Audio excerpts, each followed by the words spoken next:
Hello students, कैसे हैं आप सब। उम्मीद करता हूं आप सब बहुत अच्छे होंगे। और आज की वीडियो के अंदर हम लोग सीखने वाले हैं ITR 1 की online filing for the assessment year 25-26 यानी कि फाइनेंशियल ईयर 2024-25। और आज की वीडियो के अंदर हम ITR 1 को ऑनलाइन पोर्टल पर लाइव फाइलिंग सीखने वाले हैं और साथ ही साथ जो मेजर अपडेट्स आई है, मेजर चेंजेस आए हैं ITR 1 में, उनको भी हम कवर अप करने वाले हैं। और मोस्ट इंपॉर्टेंट थिंग इज कि आज मैं आपका एक मिसकंसेप्शन भी दूर करने वाला हूं। मिसकंसेप्शन ये है कि 12 लाख रुपए तक लोगों को लगता है कि टैक्स फ्री हो गया है, टैक्स नहीं लगेगा। तो क्या सर वो हमें एग्जम्पशन मिलेगी या नहीं मिलेगी, वो सारी बातें हम करते हैं। न्यू टैक्स रेजिम अच्छा है, ओल्ड टैक्स रेजिम अच्छा है, इस तरीके के बहुत सारे सवाल हर एक टैक्स पेयर के मन में है। तो आज की वीडियो आप लोगों के लिए बहुत बहुत ज्यादा जरूरी होने वाली है, तो वीडियो को पूरा लास्ट तक जरूर देखिएगा। और ये वीडियो आपके लिए अगर थोड़ी सी भी हेल्पफुल आपको लगती है तो आप हमारे वीडियो को लाइक जरूर कर दीजिएगा। और अगर आपका कोई क्वेश्चन है या फिर कोई क्वेरी है तो आप कमेंट सेक्शन में without any doubt you can ask your question. So without any further due let's start our video right now. सबसे पहले हम अपने इनकम टैक्स पोर्टल पर आ जाएंगे, लॉगिन कर लेंगे। लॉगिन करने के लिए आपको पता ही है सब कि पैन कार्ड आपकी आईडी होती है, पैन नंबर और पासवर्ड आप डालेंगे। और अगर आप पहली बार ITR फाइल कर रहे हैं तो first of all you have to registered yourself on income tax portal. तो आपको पहले इनकम टैक्स पोर्टल पर रजिस्ट्रेशन करना होगा, साइन अप करना होगा। वो बड़ा सिंपल प्रोसेस है, आप कर सकते हैं। और उसके बाद आपको लॉगिन करना होगा। लॉगिन करने के बाद आपको यहाँ पर असेसमेंट ईयर सिलेक्ट करना है, जो कि हमारा 25-26 है, करंट असेसमेंट ईयर। ऑनलाइन पर क्लिक करना है और कंटिन्यू करना है। जैसे हम कंटिन्यू करेंगे तो ये अभी मेरा दिखा रहा है कि भाई ITR 1 जो है मैंने कुछ वर्किंग करी है, तो इसलिए वो रेज्यूम फाइलिंग के लिए कह रहा है। फिलहाल मैं आपको स्टार्ट न्यू फाइलिंग करके दिखाता हूँ, बिल्कुल फ्रेश फाइलिंग मैं आपको करके दिखाता हूँ। स्टार्ट न्यू फाइलिंग पे क्लिक करेंगे। अब आपसे पूछेगा भाई आप ये बताइए कि आपका स्टेटस क्या है, आप इंडिविजुअल है, HUF है या फिर अदर्स है। तो हम कौन है साहब, इंडिविजुअल है। आपको पता है ना, इनकम टैक्स के हिसाब से 7 तरीके के पर्सन जो है कैटेगरी बनाई गई है, उनमें से एक इंडिविजुअल है जो सबसे ज्यादा यूज होती है। इंडिविजुअल पर हमने क्लिक किया और कंटिन्यू कर दिया। आफ्टर दैट ये हमसे पूछेगा कि भाई आप हमें बताइए कि आप कौन सी ITR फाइल कर रहे हैं। मैं आपको बता दूं, अगर आप ऑनलाइन फाइल कर रहे हैं तो ITR 1 और ITR 4 ही आप फाइल कर सकते हैं, ITR 1 and ITR 4। So right now we are filing ITR 1, so we have to select the ITR 1 form. After that proceed with ITR 1, हमें यहाँ पर क्लिक करना होगा। ये हमें कुछ कहेगा कि जी ये सारी इंफॉर्मेशन है, old tax regime, new tax regime, इनसे आप कंपेयर कीजिए, टैक्स लायबिलिटी कैलकुलेट कीजिए अपना।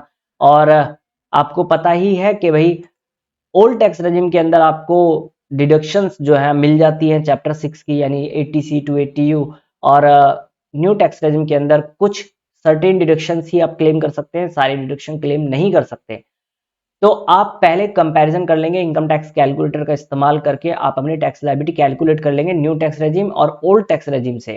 फिर आप कंपैरिजन करके देखेंगे, जिसमें आपको बेनिफिट लगता है आप वो रेजिम सिलेक्ट कर लेंगे। अगर आपको इनकम टैक्स कैलकुलेटर जानना है कि कैसे यूज करना है तो उस पर मैं पहले ही एक डेडिकेटेड वीडियो बना चुका हूं, उसका लिंक मैं नीचे डिस्क्रिप्शन बॉक्स में और ऊपर आई बटन में दे दूंगा। You can check out that video. Now अब हमें यहाँ पर लेट्स गेट स्टार्टेड पे क्लिक करना है। उसके बाद हमसे पूछेगा रीजन कि आप क्यों आपकी ITR फाइल कर रहे हैं। सबसे पहला ऑप्शन है taxable income is more than basic exemption limit. तो अगर आपकी टैक्सेबल इनकम जो है, यानी आपकी जो इनकम है वो बेसिक एग्जम्पशन लिमिट से ऊपर है, तो आपको ये सिलेक्ट करना है। अगर 7th प्रोविजो के अंडर आप फाइल कर रहे हैं, मान के चलिए आपने करंट अकाउंट में 1 करोड़ से ज्यादा रुपए जो है डिपॉजिट कराए हैं, तो आपको ITR भरना मैंडेटरी है। 2 लाख रुपए से ज्यादा का ट्रैवल फॉरेन ट्रिप पे आपने खर्च किया है तो आपको मैंडेटरी है। इलेक्ट्रिसिटी कंजम्पशन 1 लाख से ज्यादा की हो गई है तो मैंडेटरी है, या फिर कोई अदर्स है। तो फिलहाल हमारा जो है रीजन वो taxable income is more than basic exemption limit है, और इसको मैं कंटिन्यू कर देता हूँ। आफ्टर दैट आपकी पर्सनल इंफॉर्मेशन के बारे में बताएगा। यहाँ पर आपकी पर्सनल इंफॉर्मेशन आप वेरीफाई कर लेंगे, आपका Aadhaar number, mobile number, email ID, address, all that thing. ठीक है जी। वो प्री फिल्ड होगा क्योंकि पहले ही आप साइन अप कर चुके हैं, अपनी सारी पर्सनल डिटेल्स जो है वो आपने फिल कर दी होंगी at the time of registration. अब यहाँ पर नेचर ऑफ एम्प्लॉयमेंट पूछता है, तो अगर आप सेंट्रल गवर्नमेंट में वर्किंग है तो वो लेंगे, स्टेट गवर्नमेंट में तो वो PSU। अगर आप पेंशनर हैं तो पेंशनर के केस में सेंट्रल गवर्नमेंट पेंशनर है, स्टेट गवर्नमेंट पेंशनर है, PSU पेंशनर है, अदर पेंशनर है। और अगर इनमें से कोई भी नहीं है, प्राइवेट जॉब करते हैं, तो अदर्स लेकर के आप मूव ऑन कर जाएंगे। आफ्टर दैट यहाँ पर आपको फाइलिंग सेक्शन बताना है, तो सेक्शन 139(1) आपको सिलेक्ट करना है, क्योंकि अभी हम बिफोर ड्यू डेट फाइल कर रहे हैं, ओरिजिनल रिटर्न है, सो आपको 139(1) सिलेक्ट करना होगा।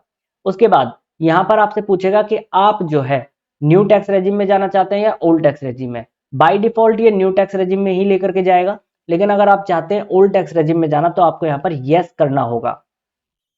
अब कई लोगों का डाउट है कि सर हमारी अगर सैलरी की इनकम है, तो क्या हमें फॉर्म 10 IEA फाइल करना जरूरी है ताकि हम न्यू टैक्स से ओल्ड टैक्स रेजिम में आ जाएं?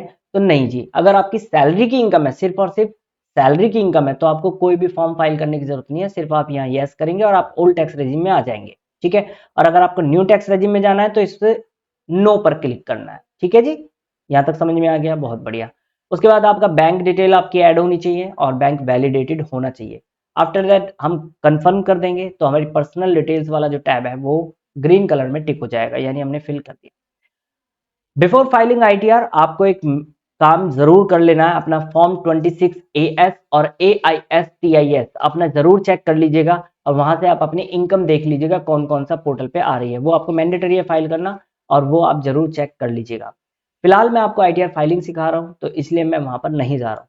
ग्रॉस टोटल इनकम में आएंगे तो आपको यहाँ पर कुछ टैब्स दिखाई देंगे। अब ITR 1 किसके लिए एप्लीकेबल है, किसके लिए एप्लीकेबल नहीं है, उस पर मैं पहले ही वीडियो जो है अपलोड कर चुका हूँ, उसका लिंक भी मैं डिस्क्रिप्शन बॉक्स में और ऊपर आई बटन में दे दूंगा, और उस वीडियो को जरूर देख लीजिएगा पहले, ताकि आपका जो कॉन्सेप्ट है ITR 1 का वो क्लियर हो जाए कि ITR 1 कौन भर सकता है और कौन नहीं भर सकता, प्लस ITR 1 के अंदर हमें कौन कौन सी इनकम दिखानी होती है और कौन कौन सी इनकम नहीं दिखानी होती। ठीक है जी, तो फिलहाल मैं आपको बता देता हूँ, इनकम फ्रॉम सैलरी हम दिखा सकते हैं, इनकम फ्रॉम हाउस प्रॉपर्टी हम दिखा सकते हैं, इसके अंदर एक मेजर अपडेट है डेटा फीड करने के लिए, तो वो भी हम देखेंगे। उसके बाद यहाँ पर इनकम फ्रॉम अदर सोर्स दिखा सकते हैं, और मोस्ट इंपॉर्टेंट थिंग जो इस साल से आपके लिए आ गई है कि long term capital gain under section 112A वो आप ITR 1 में दिखा सकते हैं। लिमिट है 1,25,000, 1,25,000 रुपए तक अगर लॉन्ग टर्म कैपिटल गेन हुआ है तो आप यहाँ पर ITR 1 में शो कर सकते हैं। इस पर भी हम कुछ चीजें देखेंगे कि कैसे डेटा डलेगा। ठीक है, फिलहाल मैंने ITR 1 में भी मैंने ये चीजें जो है डिस्कस की थी, आप वो जरूर चेक कर लीजिएगा। इनकम फ्रॉम सैलरी हम डाल देते हैं, तो एडिट पर जाएंगे और यहाँ पर हमारे पास फाइलिंग सेक्शन आ जाएगा, salary as per section number 17(1). तो 17(1) के हिसाब से आपको सैलरी यहाँ पर डिस्क्राइब करनी है। उसके बाद परक्यूजिट अगर आपको कोई मिला, परक्यूजिट क्या होते हैं, तो 17(2) के हिसाब से section number 17 sub section number 2 of income tax act 1961 के हिसाब से परक्यूजिट जो होता है वो क्या होता है कि आपको अगर आपका एम्प्लॉयर बेनिफिट देता है अदर देन कैश, कोई बेनिफिट देता है अदर देन कैश, नॉर्मली वो सैलरी कंसीडर नहीं करता, अदर देन कैश बेनिफिट देता है तो उसे परक्यूजिट ट्रीट करते हैं। फॉर एन एग्जांपल, अगर आपने उसको बोला कि मेरे पास घर नहीं है रहने के लिए, तो एक तरफ तो एक तो ये है कि भाई वो आपको HRA दे दे, हाउस रेंट अलाउंस, तो वो कहेगा कि 5,000 रुपए ये लो और अपने लिए कोई किराए पे घर देख लीजिए, रह लीजिए, ये है house rent allowance. This is considered as allowance, क्योंकि यहाँ पर मॉनेटरी बेनिफिट दिया जा रहा है, कैश में दिया जा रहा है। लेकिन ऑन द अदर हैंड, अगर एम्प्लॉयर आपको कहे कि सामने जो घर दिखाई दे रहा है वहां पर जाकर के रह लो और रेंट वगैरह मैं दे दूंगा, या अब हो सकता है कि वो घर उसी का हो सकता है उसके रिश्तेदार का, हो सकता है वो हायर करे उसको उसको वो रेंट पे ले, तो अगर एम्प्लॉयर एम्प्लॉय को कोई बेनिफिट देता है अदर देन कैश, कोई भी फैसिलिटी देता है, तो वो परक्यूजिट ट्रीट करी जाती है और उसको आपको यहाँ पर बताना होगा। उसके बाद profit in lieu of salary as per 17(3), ये क्या होता है? देखो कई बार ऐसा होता है कि कई चीजें ऐसी होती है जो सैलरी ट्रीट नहीं करी जाएगी। अब जैसे क्या, टर्मिनेशन कंपनसेशन क्या होता है कि कंपनी को लगा या आपके एम्प्लॉयर को लगा कि भाई इतने स्टाफ की जरूरत नहीं है, स्टाफ कम करना है, तो उसने आपको बोला कि हम आपको टर्मिनेट कर रहे हैं, आपको हम निकाल रहे हैं। अब आपने कहा साहब मैं कहाँ जाऊंगा, तो उसने कहा चलो एक काम करते हैं, आपको हम टर्मिनेट कर रहे हैं, आप 2 महीने में तो आपको जॉब मिल ही जाएगी, इतना कैलिबर तो आपके अंदर है ही, अचानक से तो नहीं मिलेगी पर 2 महीने में तो मिल जाएगी, तो 2 महीने की हम आपको सैलरी दे देते हैं। अब वो जो सैलरी है उसके लिए आपने काम तो करा ही नहीं है, क्योंकि वो जो सैलरी मिल रही है, वो जो इनकम आपको हो रही है, वो एम्प्लॉयर एम्प्लॉयर रिलेशनशिप वहां पर एग्जिस्ट ही नहीं करता, तो वो सैलरी तो कंसिडर ही नहीं होगी एज पर सेक्शन 17(1), तो उसको हम डाल देते हैं profit in lieu of salary as per 17(3) में। क्लियर है, यहाँ पर वो डेटा डाल दिया जाएगा। उसके बाद यहाँ पर आपको कोई रिलीफ वगैरह 89A में है तो वो डालना है, अदरवाइज नहीं डालना। ठीक है जी, समझ में आ गया कि नहीं आया, यहाँ तक क्लियर है? अब मैं आपको यहाँ पर डाल करके इनकम दिखा देता हूँ। लेट सपोज मेरी 6,50,000 रुपए की जो है पूरे साल की इनकम हुई है सैलरी से, ठीक है। परक्यूजिट वगैरह मेरा कुछ भी नहीं है। उसके बाद अब देखो यहाँ पर मुझे सेक्शन 16I के अंदर मुझे 75,000 रुपीज की स्टैंडर्ड डिडक्शन मिल रही है। क्लियर है? इनकम फ्रॉम सैलरी के अंदर 75,000 की स्टैंडर्ड डिडक्शन मिलती है 16I के अंदर, और इसके अंदर अभी लिमिट बढ़ाई गई थी। और अगर आप ओल्ड टैक्स रेजिम चूज करते तो वहां पर अभी भी जो लिमिट है वो वही है जो पुरानी वाली थी, ठीक है। फिलहाल न्यू टैक्स रेजिम के अंदर 75,000 की है। समझ में आ गया कि नहीं आया? यहां तक क्लियर है? इसको सेव कर लेंगे। आफ्टर दैट हमें यहाँ पर इनकम फ्रॉम हाउस प्रॉपर्टी की इनकम यहाँ पर मेंशन करनी होती है। अब इनकम फ्रॉम हाउस प्रॉपर्टी के अंदर क्या होता है कि हम यहाँ पर अपनी इनकम मेंशन करेंगे। यहाँ पर हमें एक इंटरेस्ट का यहाँ पर सेक्शन मिलता था, याद है? इंटरेस्ट जो सेक्शन 24B के अंदर हमें क्लेम कर सकते थे, लेकिन ये डिसेबल है, यहाँ पर हम डाल नहीं सकते। तो ये कह रहा है कि भाई आपको पहले ना ये टेबल फिल करनी पड़ेगी, ऑटोमेटिकली यहाँ पर डेटा अपने आप आ जाएगा। तो वो कैसे होगा तो मैं बताता हूँ। अगर आपने हाउस लोन लिया है उस पर जो इंटरेस्ट पे किया है तो वो आपको क्लेम आपको मिल जाता है, वो आप माइनस कर सकते हैं अपनी इनकम से। तो उसके लिए अलग से सेक्शन बना दिया गया है, सेक्शन 24B। इस पर आप क्लिक करेंगे, ऐड अनदर पर जाएंगे, और यहाँ पर देखो आपसे पूरी डिटेल मांग रहा है कि लोन किससे लिया है, बैंक से या अदर देन बैंक से, NBFC वगैरह जो होते हैं वो आपको सिलेक्ट करना है। नेम ऑफ बैंक यानी नेम ऑफ इंस्टीट्यूशन डालना है जो लोन प्रोवाइडर है। लोन नंबर आपको डालना होगा। Date of section of loan मतलब जिस दिन आपका लोन सैंक्शन हुआ है वो आपको डेट डालनी है। टोटल अमाउंट ऑफ लोन डालना है, और 31 मार्च 2025 को आपका कितना लोन आउटस्टैंडिंग था वो अमाउंट यहाँ पर आपको मेंशन करना है। आफ्टर दैट आपको इंटरेस्ट यहाँ पर मेंशन करना है कि कितना आप क्लेम करने वाले हैं। ये सारी डिटेल आप डालेंगे, ये आपको अपने लोन स्टेटमेंट से पता लग जाएंगी। उसके बाद इसको सेव कर देंगे। सेव करने के बाद आपकी ये ऑटोमेटिकली डिटेल जो है इनकम फ्रॉम हाउस प्रॉपर्टी के अंदर सेक्शन 24B में आ जाएगी। समझ में आ गया कि नहीं आया? क्लियर है जी। उसके बाद इनकम फ्रॉम अदर सोर्स आपको मेंशन करनी है, ठीक है। जो भी आपकी इनकम फ्रॉम अदर सोर्स है, फॉर एन एग्जांपल कोई फैमिली पेंशन है, इनकम टैक्स का रिफंड आया था, सेविंग अकाउंट से इंटरेस्ट है, FD से इंटरेस्ट है। तो फॉर एन एग्जांपल अभी मेरा 220 रुपये में डाल देता हूँ, सॉरी 220 रुपये में डाल देता हूँ इंटरेस्ट फ्रॉम सेविंग बैंक। और एक डिविडेंड की इनकम ऑलरेडी मेरे AIS पोर्टल से आ ही रही है, ठीक है, वो मैंने डाल लिया। उसके बाद यहाँ पर लॉन्ग टर्म कैपिटल गेन की बात थी, तो मैं बता देता हूँ यहाँ पर सिर्फ टोटल कंसिडरेशन और टोटल कॉस्ट ऑफ एक्विजिशन, बस ये दो चीजें मांगता है। तो जैसे कि मैंने जो बेचा है, अपनी जो लॉन्ग टर्म कैपिटल असेट है मैंने जो बेची है, फॉर एग्जाम्पल मैंने बेची है 6 लाख रुपए में, तो मैंने ये 6 लाख रुपए डाल दिया। कॉस्ट ऑफ एक्विजिशन में डालता हूँ। अब ध्यान से देखिएगा, मैंने यहाँ 4 लाख रुपए डाला कॉस्ट ऑफ एक्विजिशन, तो मेरा लॉन्ग टर्म कैपिटल गेन कितना हुआ? 2 लाख। जैसे मैं ये लूंगा 2 लाख, अब मैं इसको कंफर्म अगर करूंगा ना तो ये लेगा नहीं। क्यों? क्योंकि यहाँ पर हम मैक्सिमम सिर्फ 1,25,000 ही दिखा सकते हैं। मैं इसको जैसे ही कंफर्म करता हूँ, यहाँ पर देखो एक मैसेज मेरा आ जाता है कि ITR 1 के अंदर सिर्फ और सिर्फ आप 1,25,000 ही क्लेम कर सकते हैं। अगर इससे ज्यादा आपको लॉन्ग टर्म कैपिटल गेन दिखाना है तो 1,25,000 से ज्यादा तो ITR 2 या ITR 3 आपको फाइल करनी होगी। समझ में आ गया कि नहीं आया? और अगर आप लॉस दिखाते हैं, लॉन्ग टर्म कैपिटल लॉस, तब भी आप यहाँ पर नहीं दिखा सकते, उसके लिए भी ITR 2 या ITR 3 ही आपको फाइल करनी होगी। अगर मैं इसको अब यहाँ पर दिखाता हूँ, मैं इसको कर देता हूँ 5 लाख रुपए, ठीक है, ये मैंने 5 लाख करा, अब 1 लाख आ गया। अब मैं अगर कंफर्म करूंगा तो कोई दिक्कत नहीं होगी, ठीक है। समझ में आ गई होगी ये? ओके सर, समझ में आ गया। यहां तक क्लियर है जी? बहुत बढ़िया। इसके बाद कई बार क्या होता है, आपकी एग्रीकल्चर इनकम अप टू ₹5,000 है, तो वो भी आप ITR 1 में दिखा सकते हैं। तो यहाँ पर आपको एग्जेम्प्ट इनकम में जाना होगा, एड अनदर, यहाँ पर एग्रीकल्चर इनकम अप टू 5,000 दिखा सकते हैं, या कोई सेंट्रल गवर्नमेंट, स्टेट गवर्नमेंट, इनकी इनकम है जो आपकी एग्जेम्प्ट है, एग्जेम्प्ट इनकम है, तो इसमें से आप वो ले सकते हैं। समझ में आ गया? ठीक है। ये पूरा फिल करने के बाद आपको कंफर्म करना है। आफ्टर दैट यहाँ पर आपको अपनी डिडक्शंस बतानी है।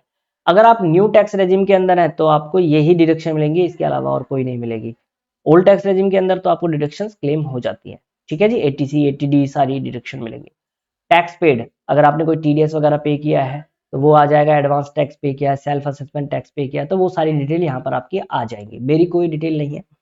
उसके बाद यहाँ पर आप वेरीफाई और टैक्स डिटेल्स पे जाएंगे, टैक्स कैलकुलेशन देखते हैं। मेरी total income, gross total income जो मेरी है, income from salary, income from house property, income from long term capital gain, income from other source, ये सारी चीजों को ऐड करने के बाद मेरी जो इनकम बनी 5,75,228 रुपए बनी। राउंड ऑफ हो गया 5,75,230 रुपए। टैक्स जो बना मेरा, टैक्स जो मेरा बना, अब मैंने न्यू टैक्स रेजिम लिया था, तो आपको पता है 0 से लेकर के 3 लाख तक कोई टैक्स नहीं है, 3 लाख से 7 लाख तक 5% टैक्स है। तो देखो मेरा 5% टैक्स मेरा बना 13,000 13,761.5 रुपए, राउंड ऑफ होने के बाद 13,762 रुपए बन रहा है मेरा। लेकिन यहां पर देखो आप, मुझे रिबेट मिल गई है अंडर सेक्शन 87A पूरी की पूरी, अब मेरा टैक्स जीरो हो गया है। समझ में आया क्यों मेरी इनकम जो है वो 7 लाख से कम है। अब सर सवाल ये आता है, सर हमने तो सुना है 12 लाख तक कोई टैक्स ही नहीं है। चलो मैं वो भी दिखा देता हूं। यहां पर हम गए, मैं सैलरी की इनकम को यहां पर 6,50,000 की जगह मैं यहां पर आपको 12,50,000 करके दिखाता हूं। ठीक है, बाकी सारी चीजें मैंने सेम रहने दी है, 12,50,000 रुपए, बाकी चीजें मैंने सेम रहने दी। अब इसके बाद मैं यहाँ पर सेव करता हूं और एक बार अब मैं बाकी सारी चीजों को एज इट इज रहने देता हूं और यहाँ पर मैं आपको टैक्स दिखाता हूँ। टैक्स मैंने दिखाया तो आप देखो मेरी इनकम बनी है 11,75,228 रुपए आफ्टर डिडक्शन, स्टैंडर्ड डिडक्शन। ठीक है, और जो हाउस प्रॉपर्टी अदर सोर्स की इनकम है वो सब ऐड करने के बाद मेरा टैक्स बना 76,76,285। टैक्स का जो कंपटीशन है वो आप देख सकते हैं। 87A के अंदर कोई रिबेट नहीं मिल रही है, चेक कीजिए। क्यों, यहाँ पर देखो 12 लाख से तो कम आ रही है जीटीआई, 11,75,000 है, लेकिन फिर भी मुझे टैक्स जो है पे करना पड़ रहा है। उस पर सेस भी एप्लीकेबल है और इंटरेस्ट और लेट फीस भी लगेंगे, क्योंकि एडवांस टैक्स मैंने पे नहीं किया, बिकॉज मेरी जो टैक्स लाइबिलिटी है वो 10,000 रुपए से ज्यादा है। एडवांस टैक्स का कॉन्सेप्ट अगर समझना चाहते हैं तो मैं उस पर पहले ही कॉल दी थी वीडियो, यूट्यूब पर आपको मिल जाएगी, उसका लिंक भी मैं डिस्क्रिप्शन बॉक्स में दे दूंगा। अब देखिए यहाँ पर 12 लाख से कम है लेकिन फिर भी हमारा टैक्स बन रहा है, मुझे इतना पे करना पड़ेगा। इसका मतलब क्या हुआ साहब, आपके लिए अपडेट ये है कि इस साल यानी फाइनेंशियल ईयर 24-25 में आप जो एग्जेम्पशन ले सकते हैं, रिलीफ जो ये जो रिबेट ले सकते हैं 87A की, वो 7 लाख तक की ले सकते हैं। अगर आपकी टोटल इनकम 7 लाख तक आती है तभी आपको एग्जेम्पशन मिलेगी, यानी रिबेट मिलेगी 87A की। 7 लाख से ऊपर है तो आपको टैक्स पे करना पड़ेगा। 12 लाख की अगले साल के लिए, ठीक है, 12 लाख की जो रिबेट है वो अगले साल के लिए। समझ में आ गया कि नहीं आया? चलिए जी, यहां तक अगर समझ में आ गया तो भाई वीडियो को लाइक जरूर कर दो और चैनल को सब्सक्राइब कर लो, बेल आइकन को प्रेस कर लीजिएगा ताकि आने वाली वीडियोस की अपडेट आपको मिल जाए। ठीक है, इसको हम कंफर्म करेंगे और आप इसको प्रोसीड टू वेरिफिकेशन कर देंगे। ठीक है, यहां तक अगर समझ में आ गया है तो भाई वीडियो को लाइक जरूर कर दीजिएगा। Thank you so much for watching this video and keep learning guys.